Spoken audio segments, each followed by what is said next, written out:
Hello dear students teacher welcome back to another video. और आज हम पढ़ेंगे समाज में भाषा, जो कि यूनिट 1 का टॉपिक है, बिट 1.1।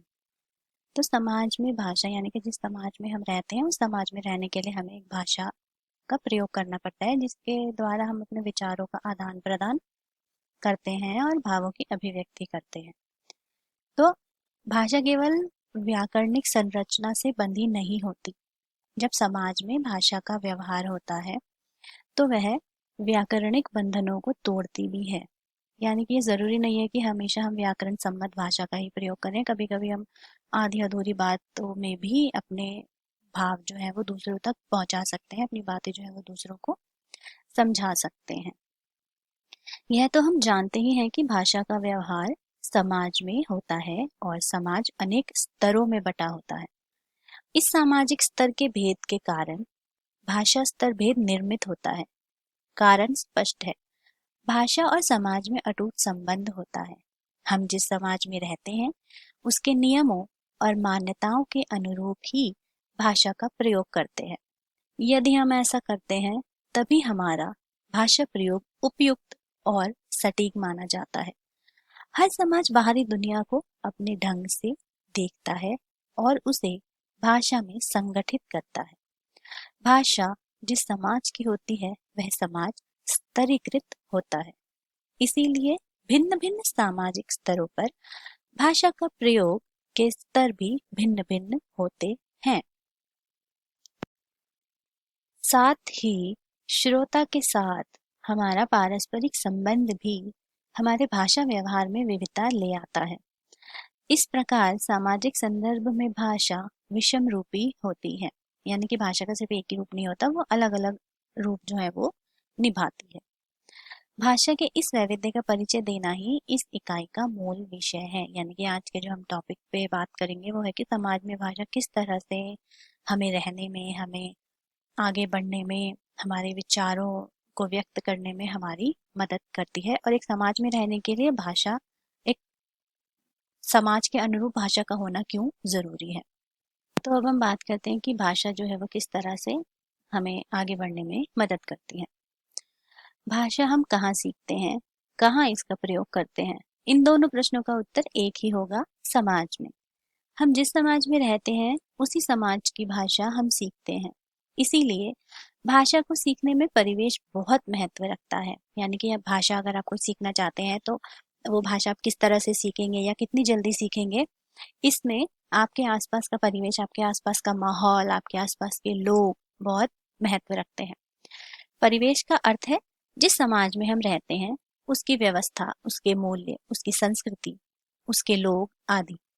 इसी परिवेश के आधार पर हम हर भाषा अपना रूप विकसित करती है और अपनी अलग पहचान बनाती है। एक आसान से उदाहरण के द्वारा इस बात को समझा जा सकता है। हिंदी भाषा समाज और अंग्रेजी भाषा समाज दो भिन्न भाषा समाज हैं। इसीलिए हिंदी और अंग्रेजी दो भिन्न परिवेशों में विकसित भाषाएं हैं। हिंदी भाषा समाज नाते रिश्ते के हर संबंध को महत्व देता है। इसीलिए हिंदी में हर नाते रिश्ते के लिए भिन्न भिन्न शब्द हैं, जैसे मौसी, बुआ, चाची, मामी आदि।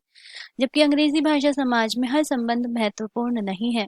अतः वह हिंदी के इन भिन्न शब्दों के स्थान पर एक शब्द आंट का ही प्रयोग करते हैं।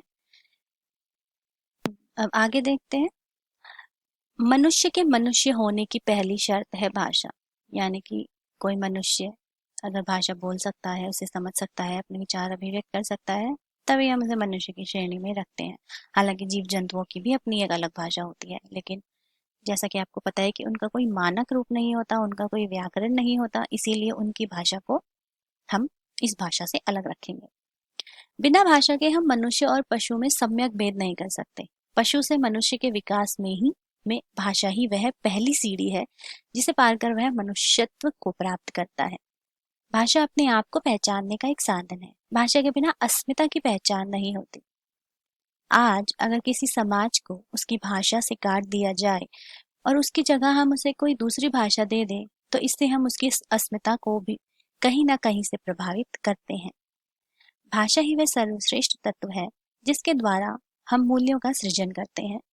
मनुष्य के अतिरिक्त अन्य जीव जीने के लिए जीते हैं, जबकि मनुष्य अपने द्वारा निर्मित मूल्यों का समाज के परिप्रेक्ष्य में दृढ़ता से पालन करता है और जरूरत पड़ने पर उन्हीं मानव मूल्यों के लिए मर भी मिटता है। यही वह चीज है जो मनुष्य को पशु से अलग करती है। संसार में सिर्फ मनुष्य ही एक ऐसा प्राणी है जो अपने द्वारा निर्मित मानव मूल्यों को अपने से भी बड़ा मानता है और उसकी रक्षा के लिए हमेशा प्रतिबद्ध रहता है। यानी कि भाषा जो है वो हमें सिखाती है, कहीं ना कहीं वो हमें मनुष्य होने का आभास दिलाती है, जिससे कि हमें पता चलता है कि सही और गलत क्या है, क्योंकि भाषा के द्वारा ही हम भावों की अभिव्यक्ति करते हैं। और किसी समाज में रहने के लिए उस समाज की भाषा से परिचित होना, उस भाषा के व्याकरण से परिचित होना बहुत जरूरी है। एक उन्नत समाज तभी उन्नत कहलाएगा जब उसकी भाषा परिष्कृत होगी, जब उसकी भाषा अधिक लोगों द्वारा बोली जाएगी और समझी जाएगी, जब उसकी भाषा के विविध रूप होते हुए भी वो अपने आप में आसान होगी। तो उम्मीद करती हूँ कि ये पॉइंट्स जो है वो आपको अपने नोट्स बनाने में हेल्पफुल करेंगे। तो see you in the next video and all the very best dear student teacher for your upcoming Hindi exam. And don't forget to subscribe to my channel for more updates regarding your Hindi methodology. Thank you.